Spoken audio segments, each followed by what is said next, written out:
Oi pessoal, bom dia a todos. Vamos então para a nossa aula de física do terceiro ano. Hoje, o nosso conteúdo, o nosso tema de hoje, eletromagnetismo, tá pessoal? Eletromagnetismo tem diretamente a ver com aquilo que a gente conhece, que são ímãs, né? Todos nós já tivemos contato em algum momento da vida com um ímã. Mas antes de chegarmos lá nos ímãs, a gente vai entender um pouquinho o que significa, da onde vem esse nome, o que tem algum conceito, o que seria o eletromagnetismo. Então vamos lá. No estudo da física, o eletromagnetismo é o nome da teoria desenvolvida por esse rapaz da foto aí, o James Maxwell, que tinha como objetivo explicar a relação entre eletricidade e magnetismo, baseando-se num conceito, pessoal, de campo magnético. Já ouvimos também falar. Mas o que é o campo magnético? É o resultado de movimento de cargas elétricas, ou seja, é o resultado da corrente elétrica. O campo magnético pode resultar em uma força eletromagnética quando for associado àquilo que nós já falamos, o ímã. Então, pessoal, cargas elétricas, corrente elétricas, a própria eletricidade, nada mais é que um campo magnético. Mas esse campo magnético também circunda o mundo dos ímãs, tá? O universo dos ímãs, que nós vamos ver a partir de agora. Então anota o nome desse cara, James Maxwell, responsável por desenvolver a teoria do eletromagnetismo com base no campo magnético, tá bom? Então vamos ver, pessoal. O que é os ímãs e o que é o magnetismo? Ímãs são materiais que possuem a propriedade de atrair ou repelir outros ímãs. É real isso ou não? É real. O ímã ele pode atrair ou também repelir outros ímãs, tá? Eles se imãs tão fortemente quando estão na presença de um campo magnético, ou seja, exercem uma força, né? E claro, existe ímã de tudo que é jeito, né? Esse da foto aí é os mais comuns, mas existe ímã de geladeira, existe ímã em tudo que é lugar, e nós temos contato quase que diário com ímãs, né? Pessoal, os ímãs têm 3 fatores que a gente precisa destacar no nosso conteúdo de hoje, ó. Primeiro, claro, a capacidade de atrair objetos de ferro. Segundo, a capacidade de transmitir esta capacidade para os objetos de ferro. Já vou falar mais disso. E o terceiro, a capacidade está concentrada nas regiões extremas do ímã. Pessoal, principalmente o segundo, tá? Quando um ímã atrai um pedaço de ferro, você pode chegar lá depois e tentar aproximar de outro ferro que ele será atraído. Mas ele será atraído não propriamente pelo ímã, mas sim por aquele primeiro ferro que foi atraído pelo ímã. Então o ímã tem a capacidade de transmitir para o objeto que foi imantado a ele a capacidade de continuar gerando campo magnético para atrair outros objetos, tá? Então essas são as 3 primeiros fatores importantes que circundam o ímã, tá bom?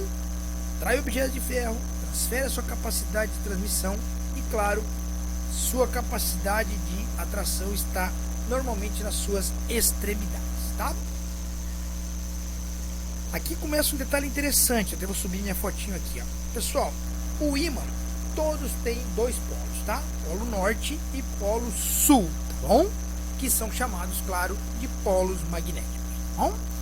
Da mesma maneira que nós aprendemos lá na primeira aula, tá? Os ímãs também passam por essa questão de atração ou repulsão. Então olha o que acontece aqui, ó. Ímãs com o mesmo nome se repelem, ímãs com o mesmo nome se atraem, com nomes diferentes se atraem. Por que eu digo nomes? Polos, né, pessoal? Por exemplo, polo norte e polo sul de um ímã serão atraídos pelo contrário. Por exemplo, o polo sul só será capaz de atrair o polo norte de um ímã e vice-versa, tá? Se eu tentar colocar um ímã próximo, um polo sul de um ímã próximo ao polo sul de outro ímã, ele não terá atração, terá então repulsão. Então vamos falar de novo. Mesmo nome se repelem, nomes contrários se atraem. Bom, grave essa informação. Vamos ver o que mais nós temos de importante aqui. Outro detalhe importantíssimo, pessoal. A inseparabilidade dos polos. Olha que interessante. Não é possível encontrar um ímã só com o polo norte e outro só com o polo sul. Todos os ímãs têm 2 polos. Todos. Bom? Ou seja, quando eu quebro um ímã, automaticamente eu estou dando origem a dois novos ímãs que têm a mesma polaridade norte e sul. Esse desenho da apostila, pessoal, é perfeito. Vamos seguir aqui para entender. Ó. Um ímã inteiro, estão vendo aqui, que foi quebrado, criando dois pedaços. Esses pedaços se tornaram novos ímãs com polo norte e polo sul. Esses pedaços foram novamente quebrados e deram origem a mais 4 ímãs, ambos com polo norte e polo sul. Isso quer dizer o quê? Que os ímãs, mesmo se quebrados ao menor tamanho que seja, sempre vai constar 2 polos, tá bom? Campo magnético nós já falamos, né? É a região ao redor do ímã, aonde acontece a interação magnética, ou seja, a atração ou a repulsão, é naquele formato. Tanto que quando você aproxima um ímã de uma barrinha de ferro, ele começa já a puxá-lo de forma, né? Vai começando a tremer o ferrinho ali até que ele grude. Isso é interação do campo magnético, que tem já sua desenvolvimento, a sua atração, a sua repulsão já trabalhando ao redor daquela barra de ferro e daquele ímã que está em exercício, tá? Aqui tem uma coisa interessante, pessoal, ó. O ímã terra, vou explicar meio por cima porque isso aqui nós não vamos precisar, mas só para a gente entender, né? Durante muito tempo procurou-se uma explicação para o fato de, se eu colocar o ímã suspenso, tá, ele sempre vai tornar a orientação norte-sul, exemplo da bússola, né? No século XVII, os cientistas chegaram à conclusão de que isso é possível porque a Terra é também um grande ímã. Porque quando eu pego uma bússola e ela está sempre apontando para o norte? Porque o norte da bússola é o polo sul da Terra, entendeu, pessoal? Então, é isso que acontece.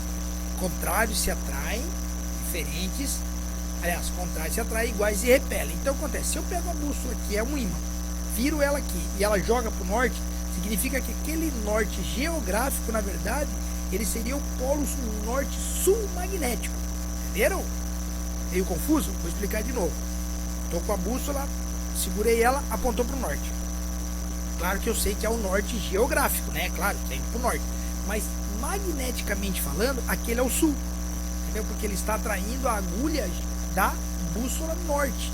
Entenderam? O outro lado, que não está sendo atraído pela bússola, é o sul geográfico e o norte magnético. Então, funcionam de formas contrárias o campo magnético e a geografia, tá?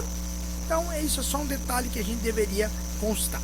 Agora, aqui vocês têm que prestar atenção, porque isso é extremamente importante, pessoal. Olha, com base no comportamento de alguns materiais em relação ao campo magnético, nós classificamos ele em 3 formas: ferro magnético, paramagnético e diamagnético.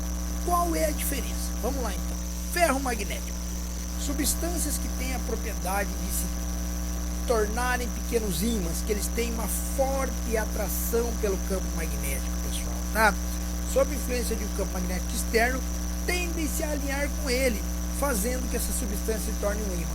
Pessoal, o nome já diz, ferro magnético tem uma forte atração pelo campo magnético. Então, ferro magnético, forte atração pelo ímã, né? Forte capacidade de atração.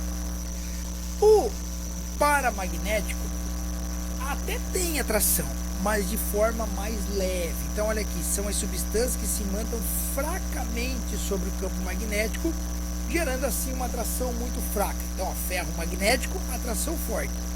Paramagnética, atração fraca, tá bom? Exemplo, alumínio, cromo, platina, manganês. E a diamagnética são as substâncias que dão fraca repulsão, tá? Fraca repulsão, ou seja, não são atraídas pelo campo magnético imantado. Elas se repulsam em relação ao ímã. Então, olha que interessante. Vou repetir. Ferro magnética, forte atração. Paramagnética, atração muito fraca.